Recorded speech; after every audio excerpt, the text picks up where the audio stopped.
Welcome to the Building Doctor Show with Jens Johansson.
Welcome to the Building Doctor Show with Jens Johansson.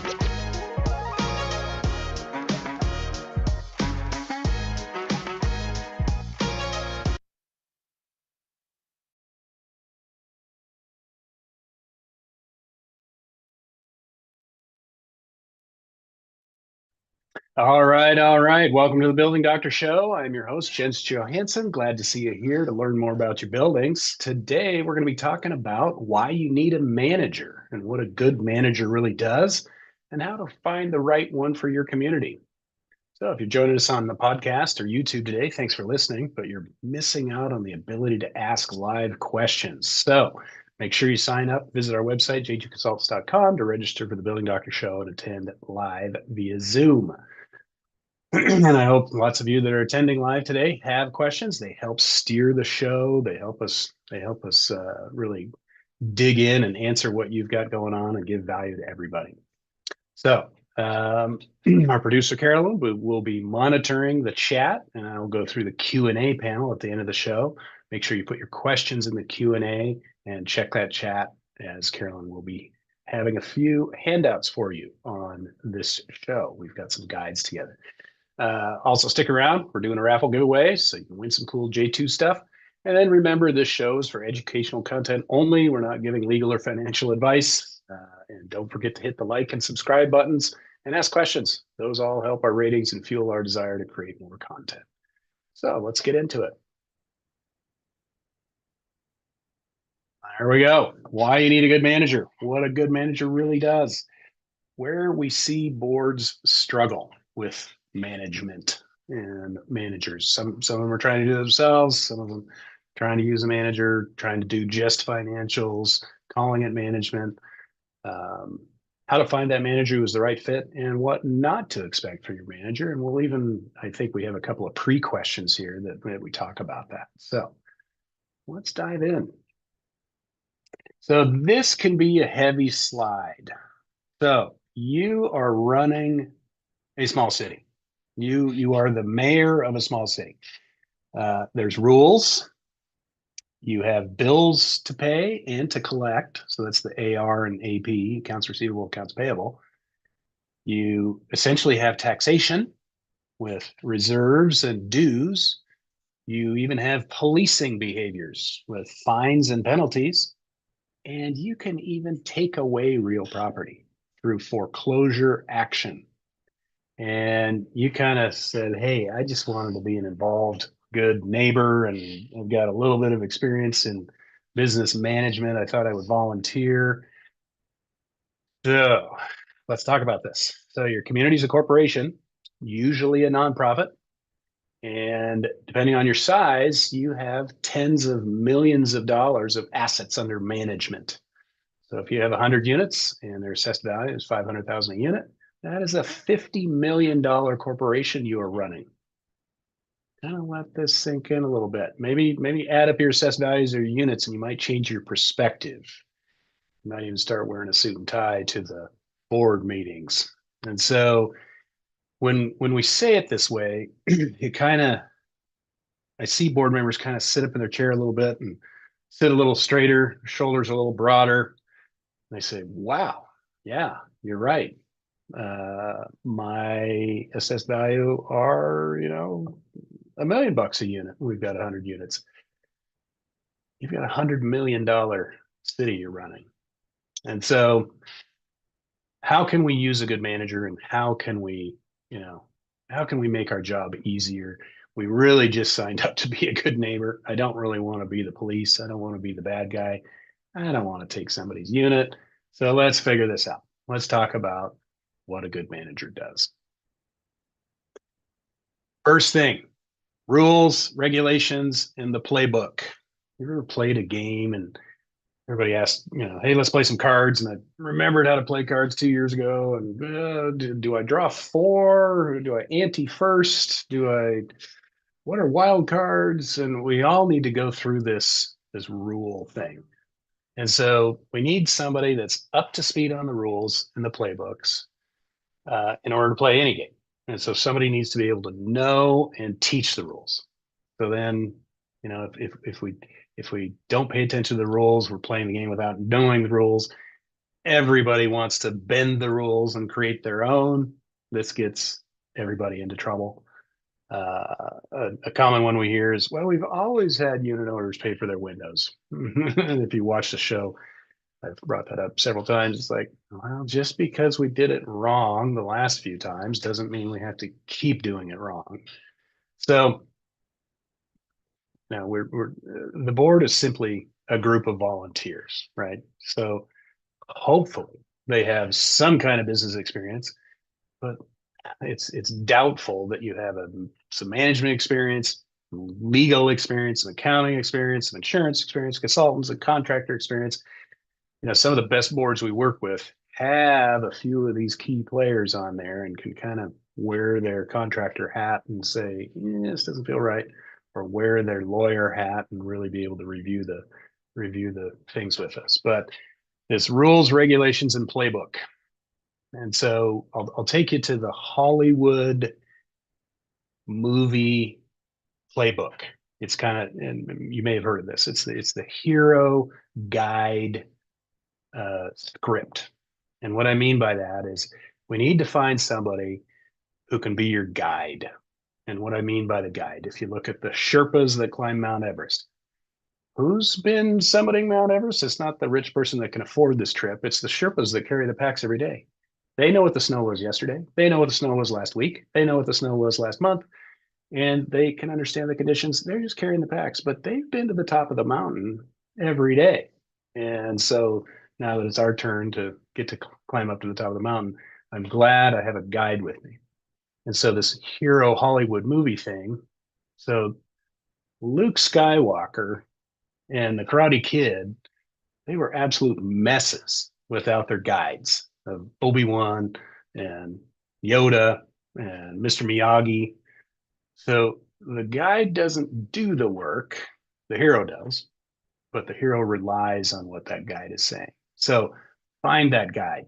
So here we're talking about manager. We can talk about the same thing in consultant or contractor. This isn't their first rodeo. That's that phrase, that's tossed around.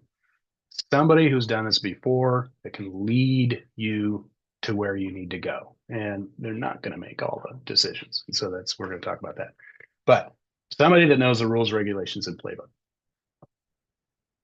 So what is the rules? Your CC&Rs, everyone received them and signed them when they bought the home. It's part of your mortgage packet or whatever it was, or your welcome packet. You agreed to these. And, oh yeah, I saw those around there somewhere. And I put them in a file somewhere. I've never seen them before. And so every time we read those together with the board, we're surprised to find out what's really in there. And it's just a reminder to everybody has the rules. They got them somewhere. And so let's make sure we're following it.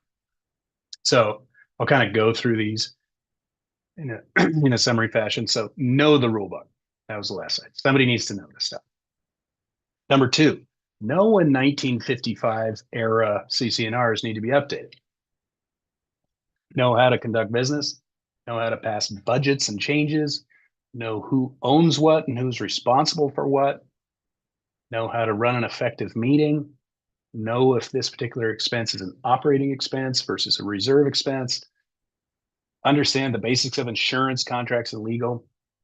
And so here's what I mean. We'll kind of go through those. We talked about the CC&Rs. Let's talk about updating. These are your set of rules. So make them work for you. Your developer initially created them to serve them, not necessarily you. Remember, your developer was running this as a condominium before turnover. So your developer wrote the set of rules, probably pretty generic, but there's probably a few little nuggets in there that benefit the developer, not necessarily the new board. So you can vote, you can change them. There's a pretty high standard to change these rules, but if everybody agrees, let's change them. So here's where we get into this. So if you're an older community, you didn't have rules about satellite dishes because they weren't around, or rental caps. We didn't think people would rent out their condos. They were to be an owned piece of property like a house, and then they became kind of rental thing. What about short-term rentals? Airbnb, that wasn't around then. How do we control this short-term rental game? Video cameras. Now there's all sorts of things. Everybody has an outdoor Ring camera, and is that a violation of my privacy? And on and on and on. Working from home. That wasn't a big thing till about 4 or 5 years ago. So take a look and review your rules, see if they're still serving you well, and then vote on them if you want to change them. They're your rules, but you're stuck with what you have right now. And so that's why it's understanding them, saying, hey, we need to kind of supplement, we need to change a few things, or I didn't like that anyway. It didn't benefit him. Oh, that's right. The developer wrote them. So let's clean those up. And so work with your HOA attorney and get your rules up to date. So knows how to conduct business. What kind of business do we need to conduct? Well, obviously we have all this financial stuff. We got operations and reserve setting. So operations is this year's expenses. Reserves are saving for the future, and we're setting aside money for a roof in 7 years, setting aside money for painting in 6 years. And so we're saving for those future projects, but we have to set that money aside, not spend it. Is this expense? Is this operating expense? Is this reserve expense? Understanding that stuff. How to conduct business, good records and record keeping, financial audits. Maybe when we're changing all these management firms and boards and things like that, are you sure there's not, maybe some things got lost in the shuffle? Maybe there actually was a hole in the boat and we need to figure out where that leak is and plug it.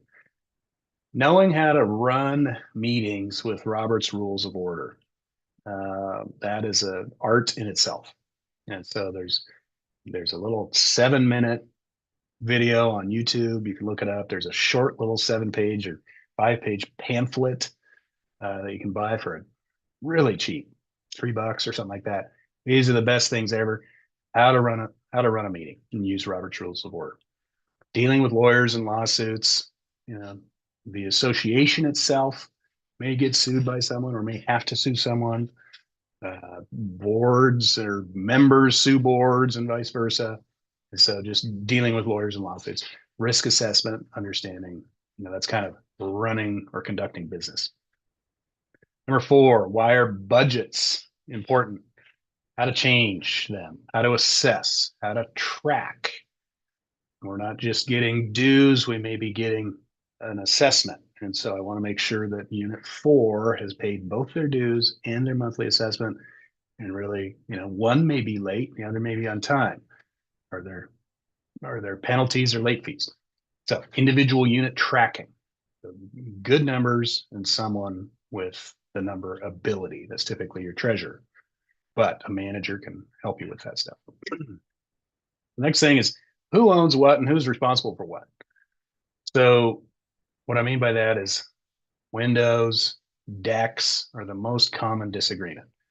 So carefully read that stuff. Most of the time it says owners are responsible for the glass meaning if that double pane window fogs or those panes steam up, or a golf ball comes through the window and busts the window, the owner is responsible for the glass.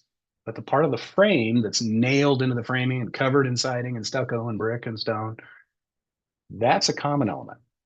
And so if it's time to replace the windows, is it a common element? Is it a unit element? And so your CC&Rs will give some guidance on that.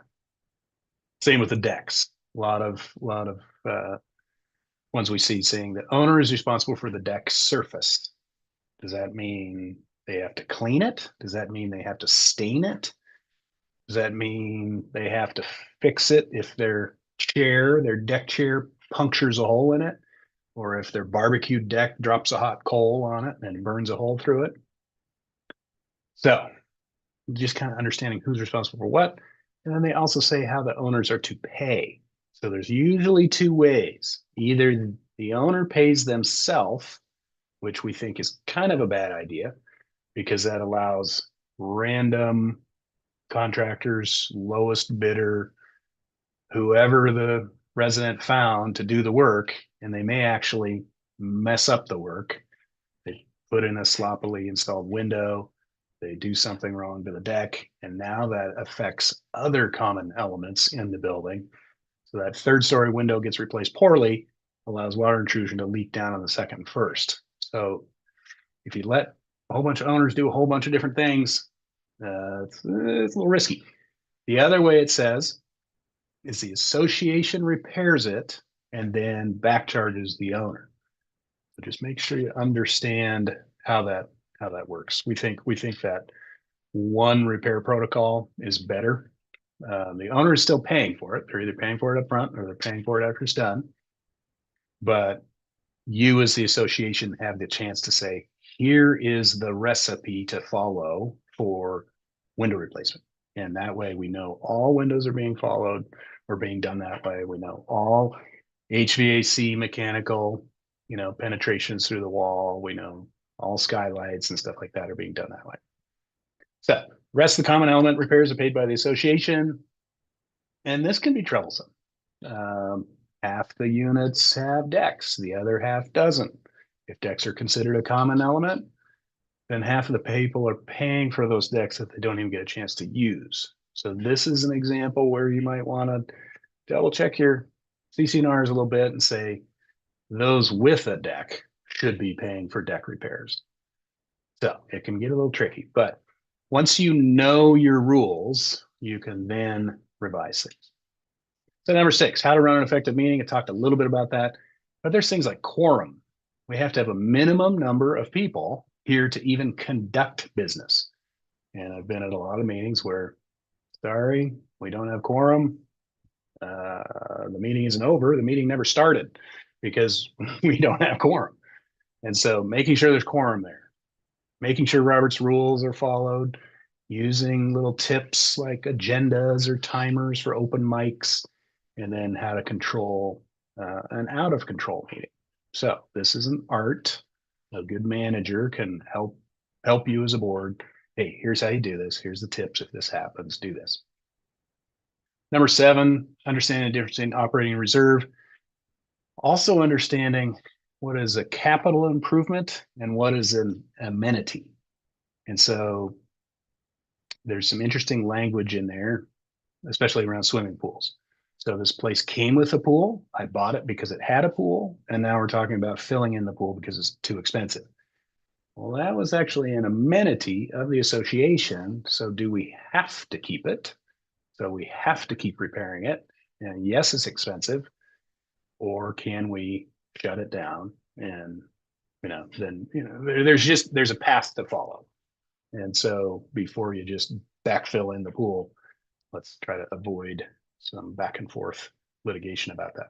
Understanding the basis of insurance, policies, indemnification, additional insured certificates, getting contractors to name you as additional insured. So there's not fighting between insurance companies when something goes wrong. Basic contracts. Please don't be signing that estimate proposal 1-page thing. It doesn't give you enough information to be able to call a contractor back for warranty purposes, or if they take your 50% down and never show up.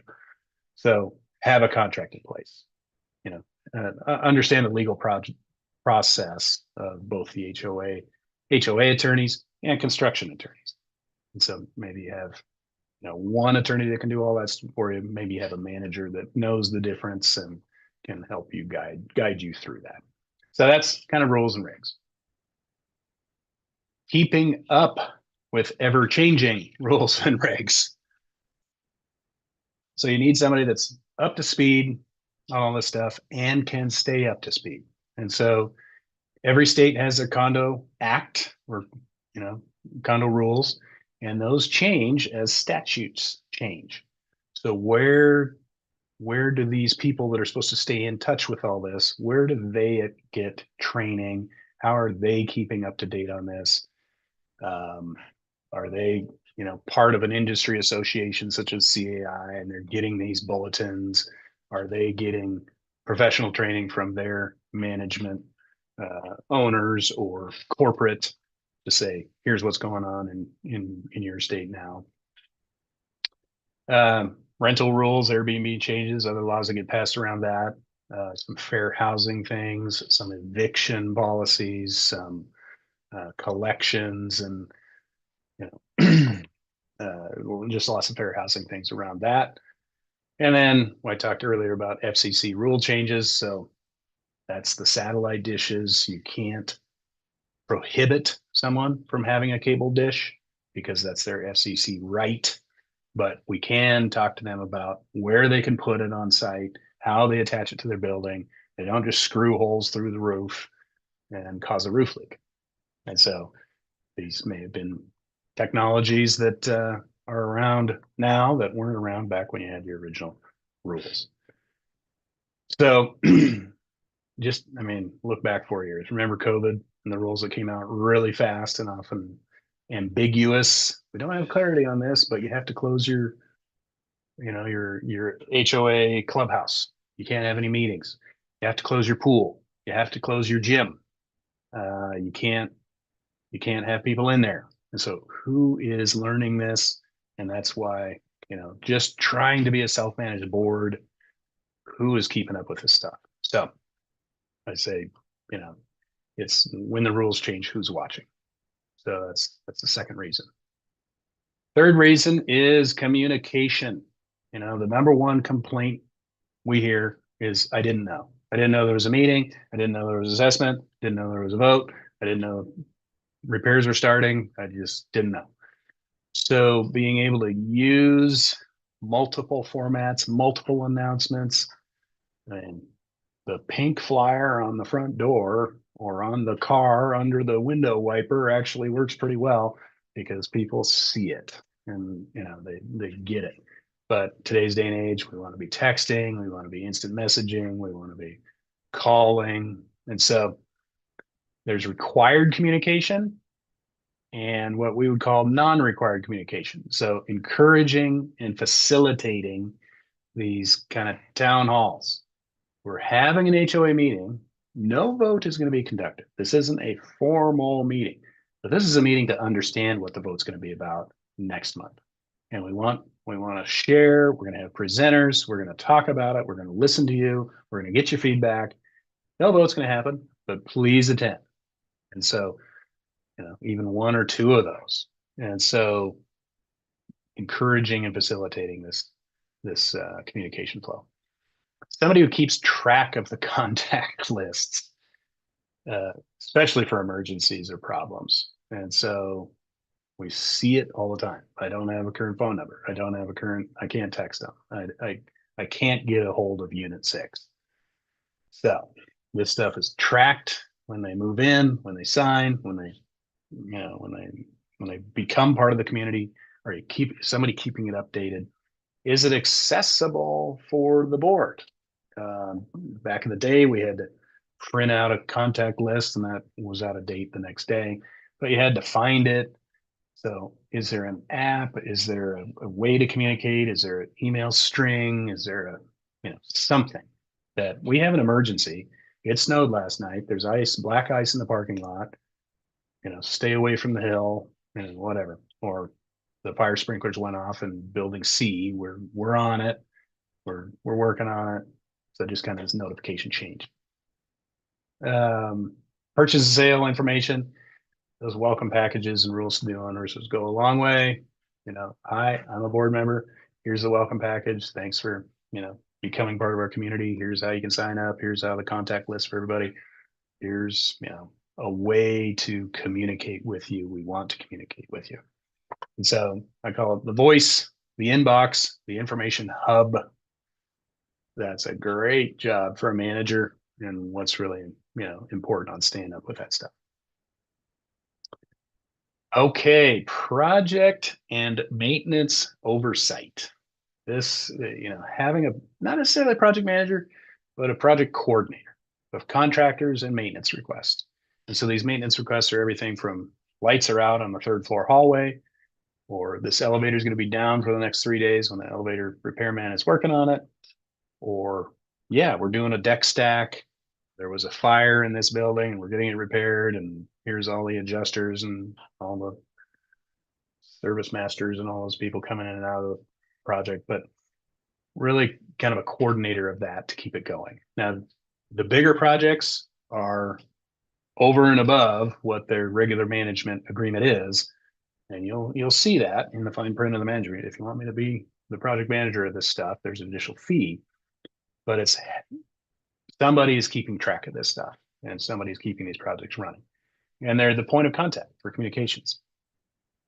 They're coordinating and tracking maintenance and repairs while using your reserve study, saying, hey, we're going to replace 3 roofs this year.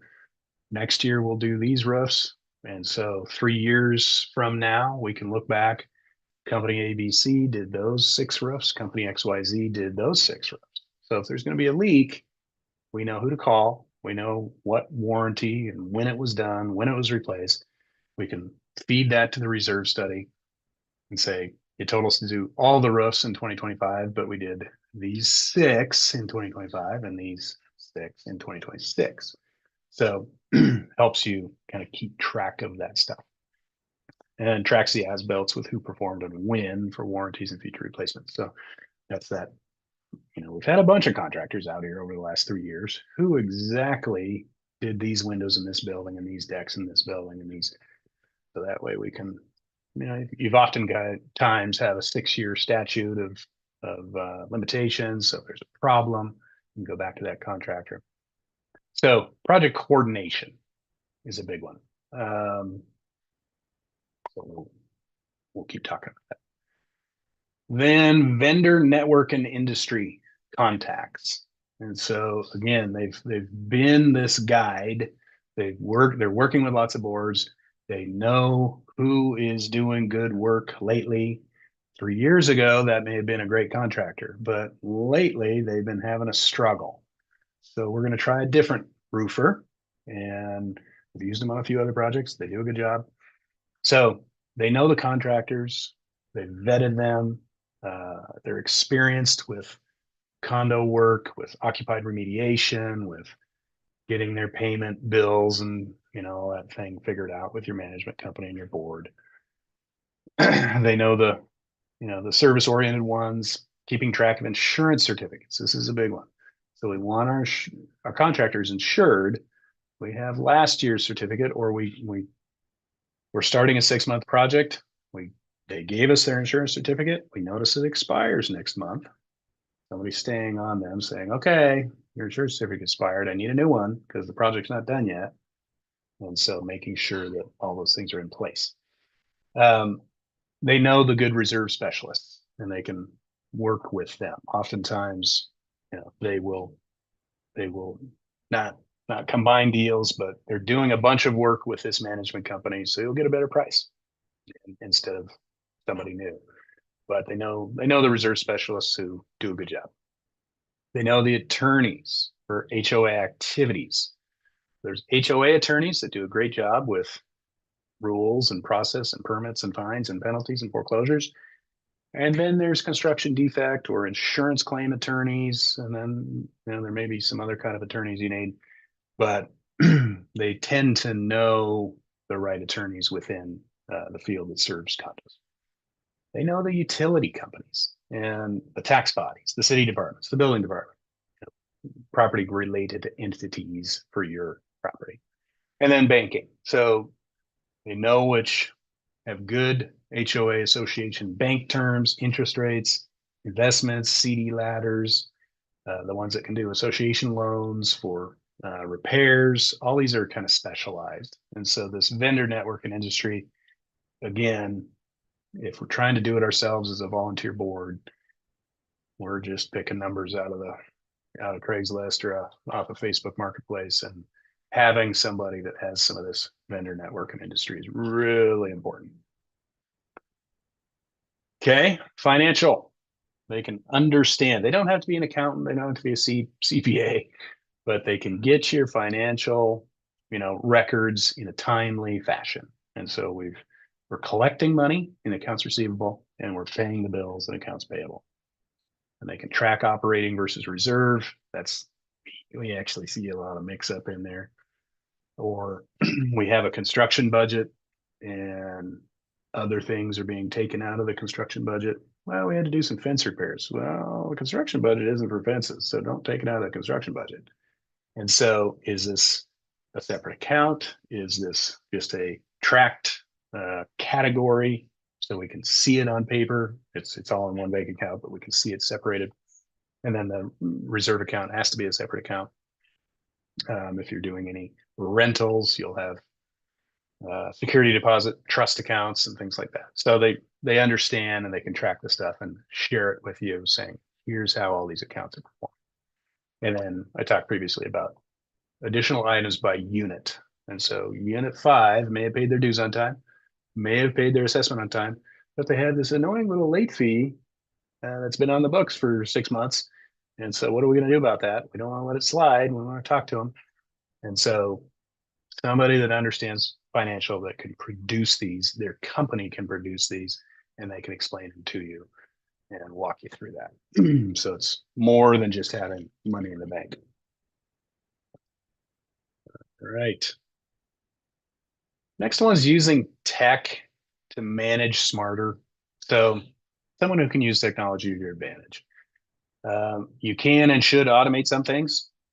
How can we make our community manageable from our phone using an app or software? How can we check or find information during our times and not just during business hours? That speeds up time, right? In the old days, it was all in their head, right? Or they had a little notebook and they were keeping track of things.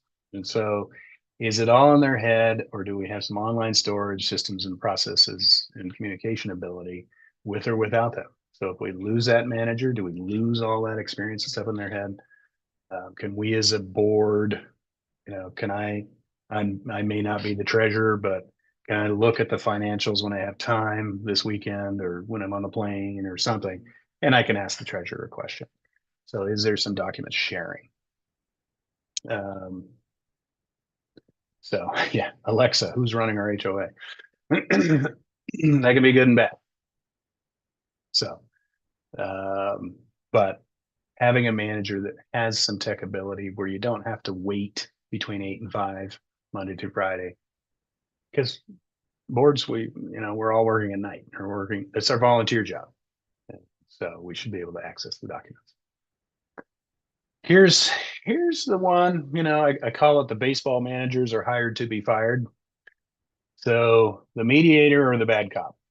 So a manager is that third party to help facilitate or smooth things over between friends and neighbors. Sometimes the emotions aren't as high.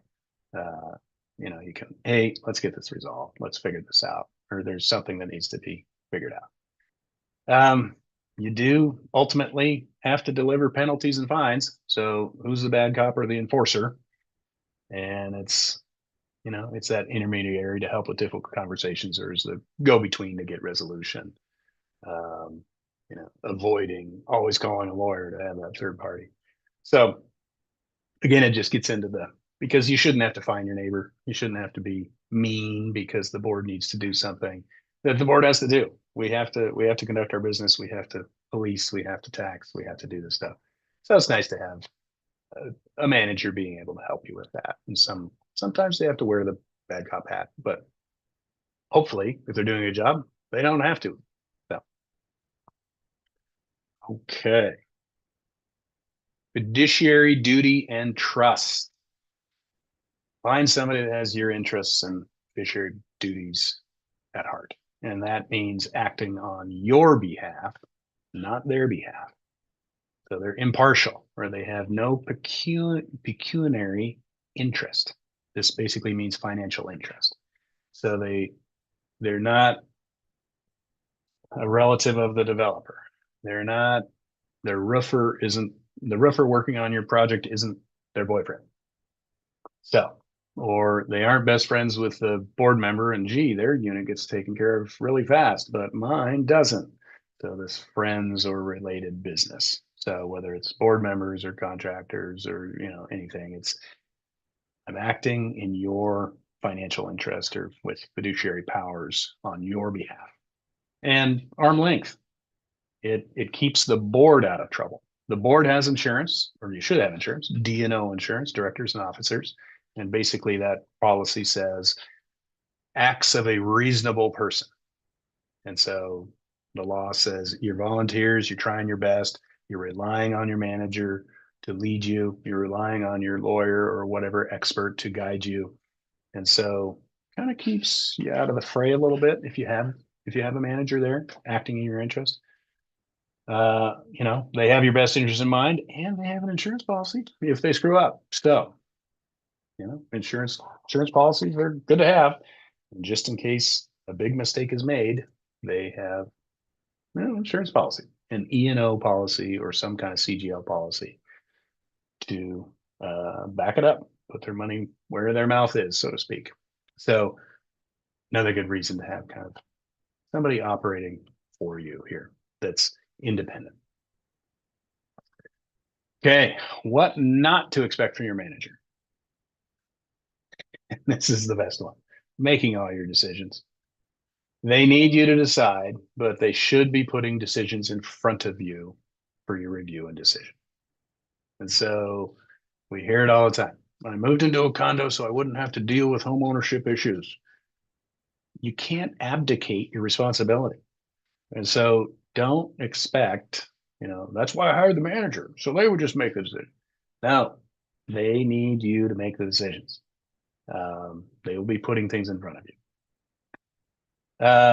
You can do a lot of the management for your community, but they need they can do a lot of the management for your community, but they need your input and actions as well. And so don't expect them. This is kind of related. They're not going to make the decisions and don't think that they will do everything. And that's kind of a close conversation of, hey, what's really driving my fees? Well, here's what's driving my fees. Every time I gotta get in the car and drive out there and change a light bulb, if somebody can just have a box of light bulbs in the closet and just go do it, that saves $200 for the handyman to go out there and change a light bulb. And so, okay, there's some things a facilities committee or a group of volunteers can do, and we can work with the manager to understand what's going on. And so they need some of your action. It's not just I moved into a condo so I can lock the door and travel. Some people do, but as far as an involved board, here's what not to expect from your manager. So tech, we'll talk about that again. And we see some of this. Well, I can just chat GPT that. I can use AI. I've got an app that does all that for me. Google search turns up all the same stuff. Okay, so tech will not replace a good manager with the experience, with the personal relations, with the know-how, with the all that stuff. It should make the manager's job easier, should make your board job easier. We want to use tech, but don't expect that ChatGPT will do all this stuff or any other large language model. How's that? Expecting white glove service for lowest bid. That's one of the ones we see. My manager's supposed to do this. Manager's supposed to do that. How did you get your manager? Oh, they were low bidder. Oh, they were half the price of everybody else. Oh, okay. So don't expect white glove service if you're not paying for it. So I put that in there because we actually see it quite a bit. So if you're paying for it, then expect it. As with any to-do list, ask yourself who is going to do this. So here's all the things we got to get done. Who is going to do this? Me, as a volunteer board president? Sorry, I work all day and I've got a busy weekend life. I don't need a second job. Let's get a manager to be able to do this stuff. But here's the other things on this list. So is it all the manager? And did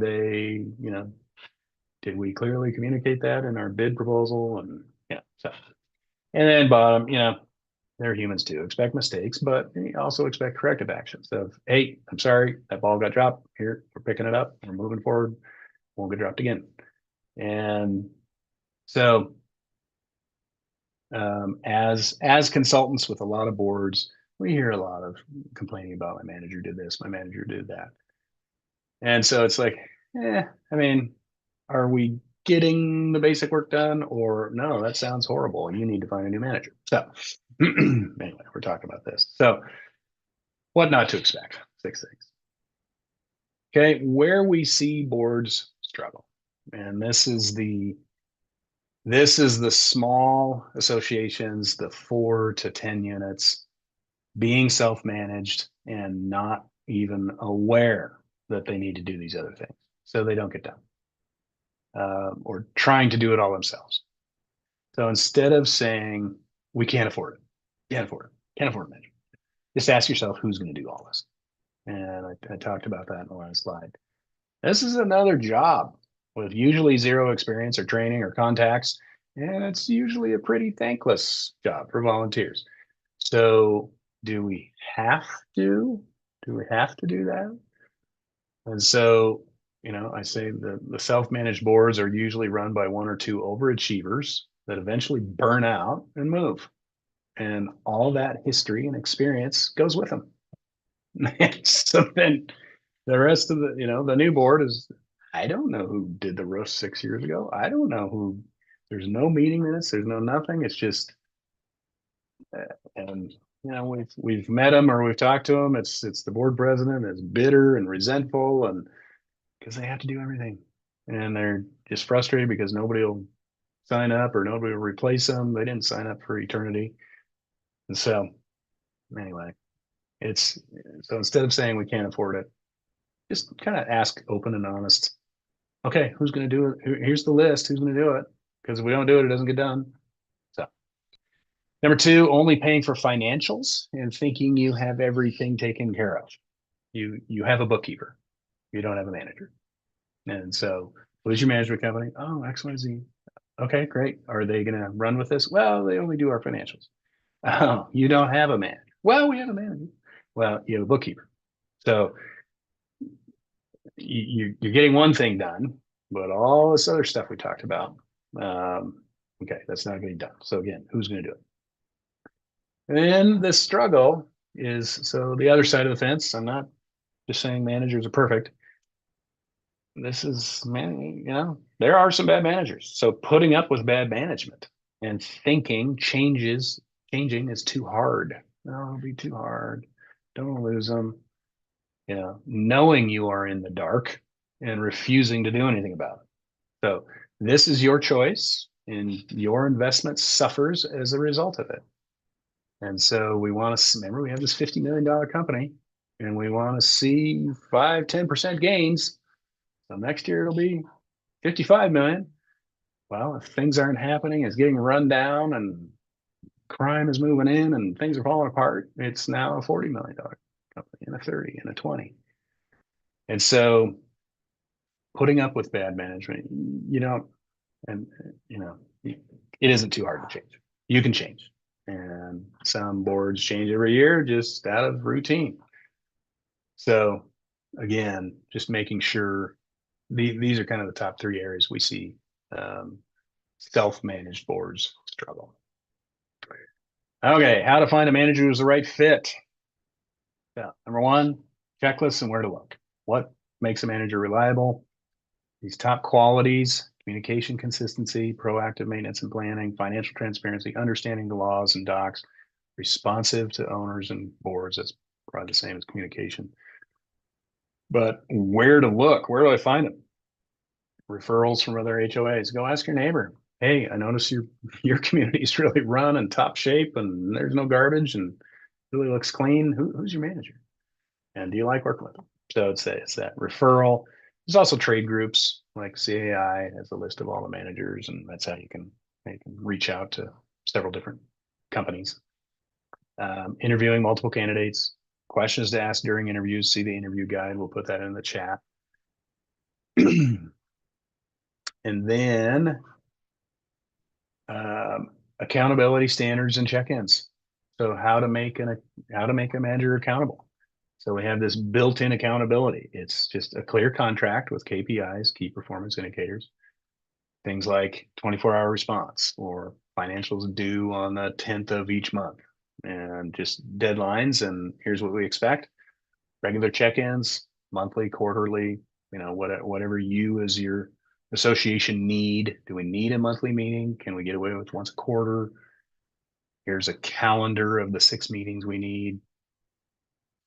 Use of portals and dashboards, so I don't have to call you to find out something. I can go to the dashboard and see that it's under maybe notifications. Yep, this is happening. Here's the latest date. I don't have to wait for a call or leave a message or do all that stuff. And so what to do if it goes sideways? If expectations aren't met, we can have these early interventions or escalation steps, and even exit clauses in your contract.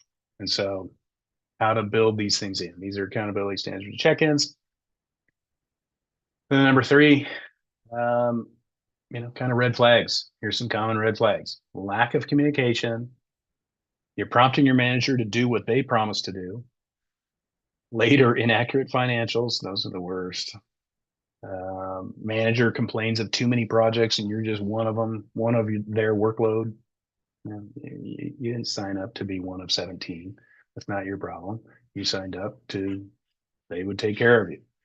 And then just overall customer service and what you need is not being met, and including chemistry. And so chemistry means dating. They're perfectly nice, but I can't relate to them. I don't like hanging out with them.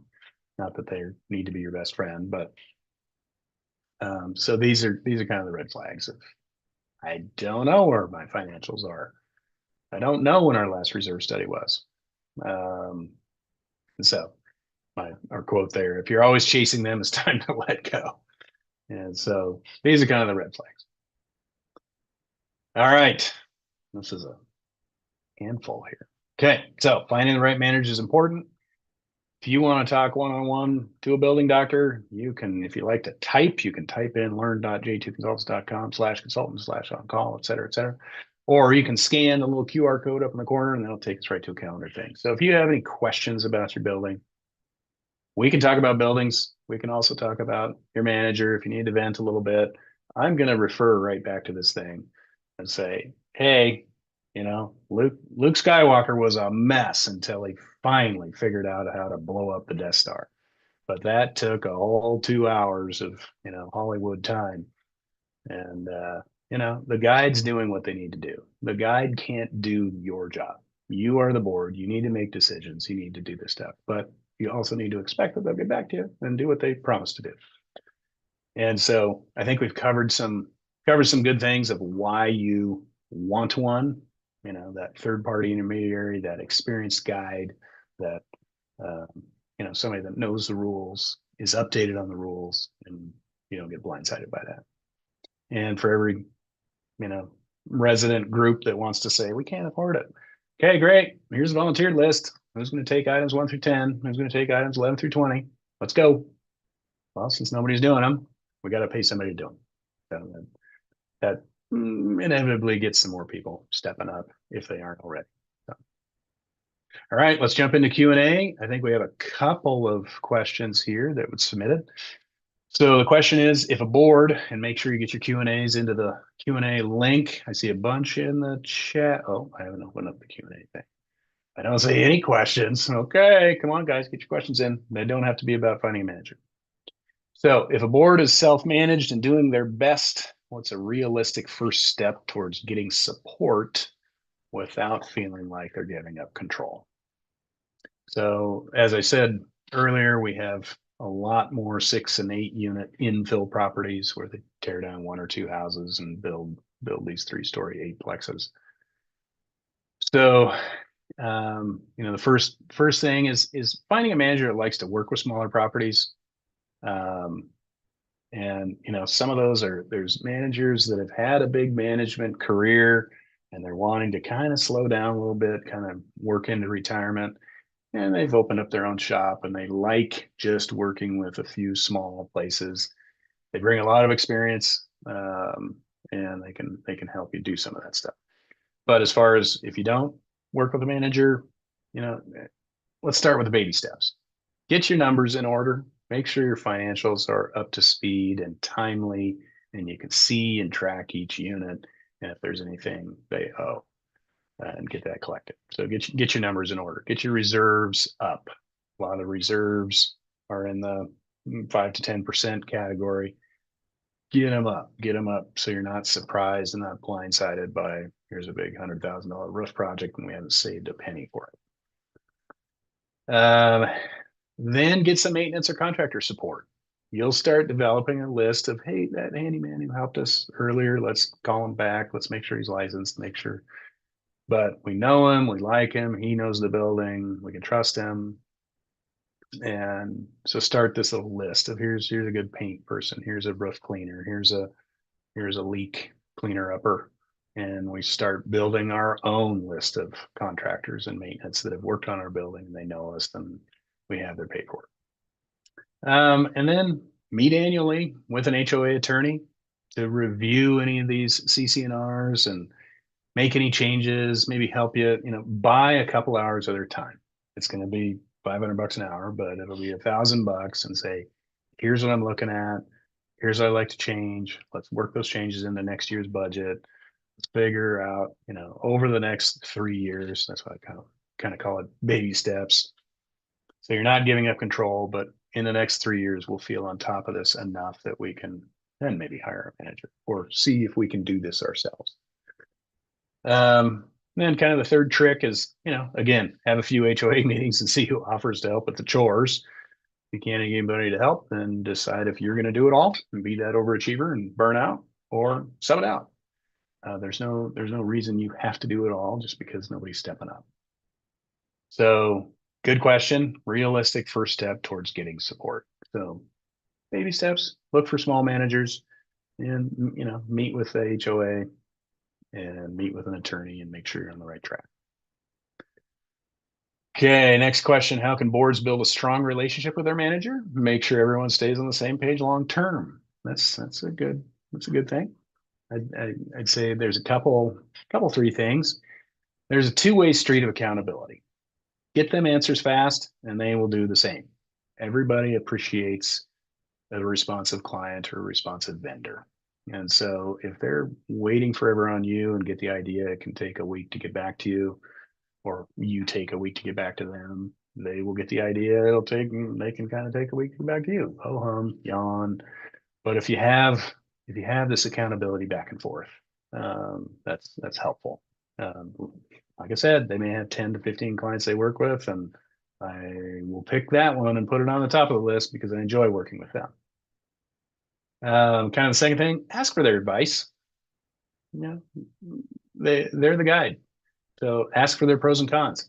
Let them know you're considering their opinions, but ultimately making your own decisions. Everybody likes to be heard. They have a lot of experience. They've done this a lot of times. So ask. You don't have to do, but ask. Say thank you, appreciate that. We're going to go in a different direction, but here's where we're going.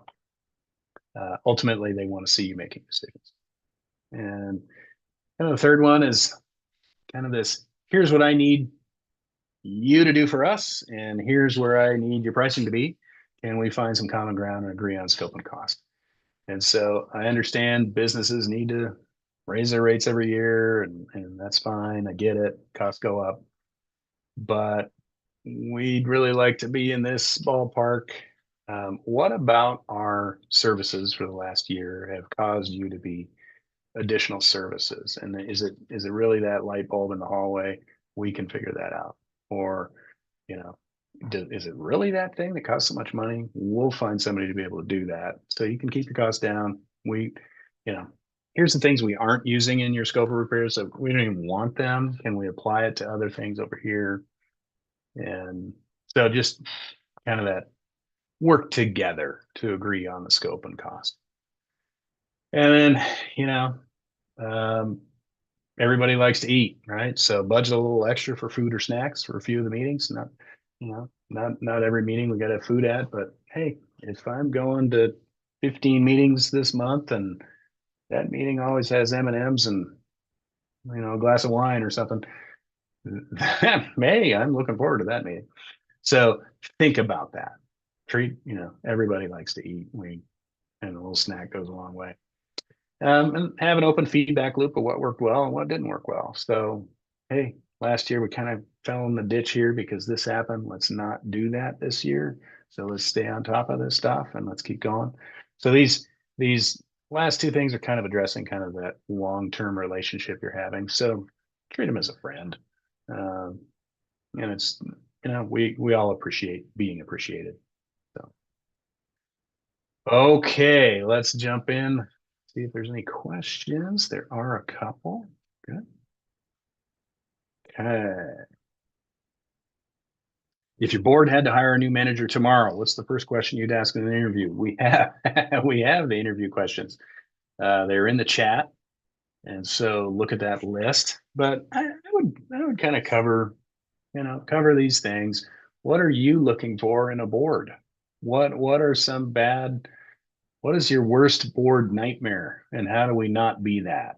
Because we are looking for not best friends, but we're looking for a friendly relationship. We want to look forward to working together. We want to look forward, we're asking you to do things. We want things done. You want us to do things. Tell what's your ideal board look like? And that gets them talking. Oh, let me tell you some stories. And so I think that'll give you an insight into their experience, into what they're good at, what they like, how they like to lead, how they like to be accountable. And so, again, rules. There's an interesting thing on budget. A mindset on budget is, well, it restricts my spending. The other mindset is that tells me I can spend all of this line item. And so it's actually open in it. That gives me approval to spend all this money. And so that's the same with KPIs or KRAs or, scope of work agreement of as long as you hit these metrics, or as long as their financials on time, and this is, these 4 or 5 things, then we can really focus on the high level stuff. And we're not spending our calories chasing each other around for things that you should have turned in anyway. So that'd be probably some of the good first questions, in the sense of start talking about what's an ideal partnership look like, and then tell me about, if I gave you a list of KRAs or things to be accountable to, would you view that as micromanaging, or would you view that as authority to do the job? And so, yeah, kind of working through that. Good question. Next question. What is the minimum number of HOA meetings that a manager should be attending, either on site or by Zoom, to properly handle HOA needs? This is a small complex of 31 units.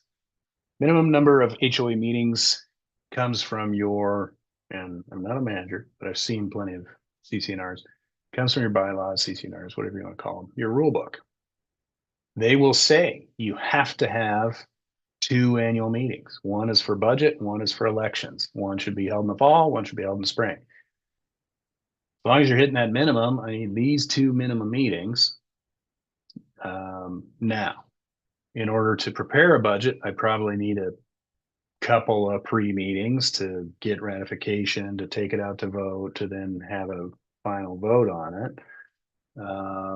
We have another guide of kind of an annual guide of things you should be planning for. And one of the things we talk about, we've got everybody thinks monthly meetings. So we've got 12 months. We can just start right now and say nobody meets in August, it's vacation season. Nobody meets in December, it's holidays. Now I'm down to 10. So then usually everybody's sick in February, so we cancel the meeting. You really kind of start getting down to 8. There's really 8 instead of 12. Now, 2 of those are required. Couple 3 should be on setting the budget. Maybe a couple 3 should be on reserve studies and figuring out what we need to worry about this year. A couple more should be worried about what projects we're carrying out this year and planning for, getting, contractor bid approval and this type of stuff. So I would say 4. I would at least say 4, if not 6. So then attending either on site or by Zoom. Everyone who wants to do Zoom meetings, they're great, they're convenient. You get more attendance. That's awesome. But when the manager is on site, they can actually really, you can smell it when you walk on site. You can see it. But the second they walk on site, the landscaping is either in order or not. The trash is either picked up or not. The building looks like heck or not. The lobbies look clean or not. And so they can immediately go through this vendor isn't doing their job, that vendor's not doing their job, that vendor's. And so having enough in-person site visits, and some of these are conducted by, some companies have maintenance staff that run around and kind of check on things. Others, it's just managers showing up for meetings. So you can, we say visit the site, at least, once a quarter. You can kind of walk around and see the gutters full. You can see the roof's dirty. You can see the splash and mud on the siding because the gutters are clogged. So a lot of things get observed real fast with somebody experienced being on site. So I would try to do some, get them out there, or at least get their tech rep out there to walk around and look at that stuff. Third question and last one, hurry up and get your questions in there. So we're a small community. Do we really need to hire a full-time manager? Nope. You can do it yourself, but just go through that thing. Ask yourself who's going to do it, and go through that slide list. If you want a copy of the slide list, chat to Carolyn and we'll get that out to you. But who is going to, know the rules, explain the rules, be up to date on the rules, do the financials, do the penalties, fines, and assessments and things like that, upkeep the reserve study, just kind of blot those things out and put names beside them. We see lots of 4-member HOAs that said, you got to have somebody mowing the shared landscaping. No, we take turns once a week. We do it every other week. It's like, wow. Okay. So, it's ultimately up to you, but who is going to do it? And if they can do it, they can do it. But why you should have a good manager is all the reasons in this thing. So really important. So, okay, good questions. Now let's get on to the raffle drawing. Okay. We're giving away cups and mugs this time, and a cookie and a Starbucks card, because running a small city requires a major caffeine boost. So let's see. We are going to choose lucky number 6. Lucky number 6. When you sign in, Carolyn sees how you entered and signed in, so she will pick you and go from there. And thank you for playing. Okay, new or new board or board members just needing some additional help. We have additional training for boards and members. Use this little QR code, or if you like typing, learn.j2consults.com/resources. Maybe you're a new manager. So check this out. We've got all sorts of things. Free is on YouTube and our website. We now have CAI accredited clock hour training for managers and even boards. So the link will be in the chat. Washington one will be tomorrow, and Oregon one will be September 23rd. Stay in touch for that. We have all this stuff: guides, flyers, newsletters, Building Doctor Show, 1-minute email, blog, flyers. You can learn everything about us. And those went fast. So yes, you can stream it wherever you go. We're on Spotify. We're on Apple iTunes. So thanks for tuning in. See you next month. If there's any topic you want to cover, feel free to leave it in the chat and we'll get something put together for you. So thanks for listening.